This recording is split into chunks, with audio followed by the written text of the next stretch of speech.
Speaker గారు అంటే 1,00,000 కోట్లు ఖర్చు పెట్టి ఆ 1,00,000 no I'm not yielding speaker sir I'm not yielding 1,00,000 కోట్లు ఖర్చు పెట్టి సంవత్సరానికి కొత్త ఆయకట్టు న్యూ ఆయకట్ కొత్త ఆయకట్టు 1,00,000 ఎకరాలు కూడా రాలేదు. స్టెబిలైజేషన్ ఇంకో 1,00,000 ఎకరాలంటే మొత్తం కలిపి 1,00,000 కోట్లు ఖర్చు పెట్టి 2,00,000 ఎకరాలకు కూడా నీళ్లు సరిగ్గా ఇవ్వలేకపోయినారు. 1,00,000 కోట్లు ఖర్చు పెట్టిన ప్రాజెక్టు 4 ఏళ్లలో కూలిపోయింది. అధ్యక్ష, స్వతంత్ర భారతదేశంలో ఇంత పెద్ద man made disaster, financial disaster ఏ రాష్ట్రంలో కూడా జరగదని చెప్పి నేను మనం చేస్తున్నా. మరి అధ్యక్ష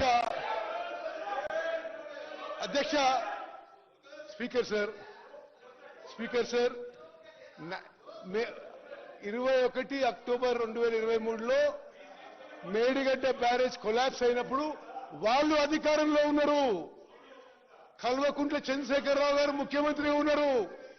బ్యారేజ్ కొలాప్స్ అయిన రోజు 21 అక్టోబర్ 2023లో NDSA national dam safety authority వాళ్ళు వచ్చి ఇన్స్పెక్ట్ చేశారు.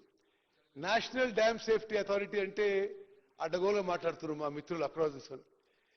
National dam safety authority is created by an act of parliament.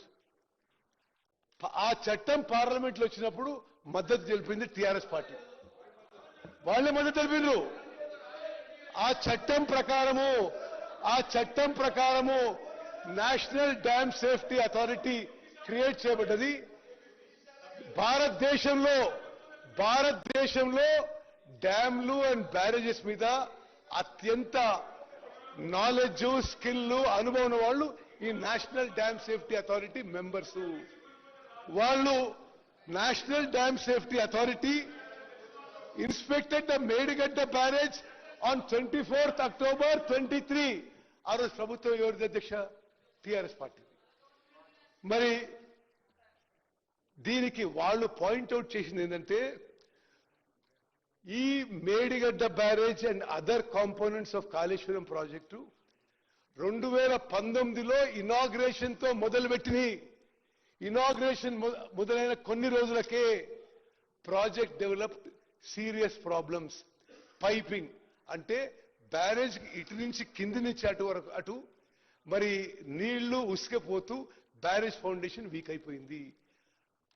2019 నుంచే వాళ్ళ అధికారులు రాసిన రికార్డు ప్రకారమే all the 3 barrages were showing serious problems. ఇంకో విషయం అధ్యక్ష, అసలు డ్యామ్ కి బ్యారేజ్ కి తేడా లేకుండా బ్యారేజ్ కట్టి డ్యామ్ లాగా ఉపయోగించుకునేందుకే ఈ యొక్క మేడిగడ్డ బ్యారేజ్ కొలాప్స్ అయిందని చెప్పి ఎన్డీఎస్ఏ రిపోర్ట్ లో ఉంది.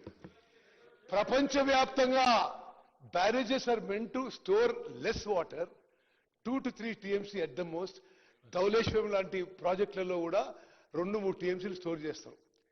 మరి ఈ మేడిగడ్డ బ్యారేజ్లో ఈ బ్యారేజ్లలో మరి ఫుల్ కెపాసిటీకి స్టోర్ చేసి అధికారులు హెచ్చరించిన ఆన్ రికార్డ్ ఇది ఇంత స్టోరేజ్ చేయకూడదు, నీళ్లు తగ్గియాలే, రిపేర్ చేయాలని చెప్పిన ఆనాటి ప్రభుత్వంలో పెద్ద మనుషులు దాన్ని లెక్క చేయలేదు. దాని పర్యావసనమే మేడిగడ్డ బ్యారేజ్ కూలిపోయిందని చెప్పి లిఖిత పూర్వకంగా మీ ప్రభుత్వంలో మీ అధికారులే తెలియజేసిండ్రు.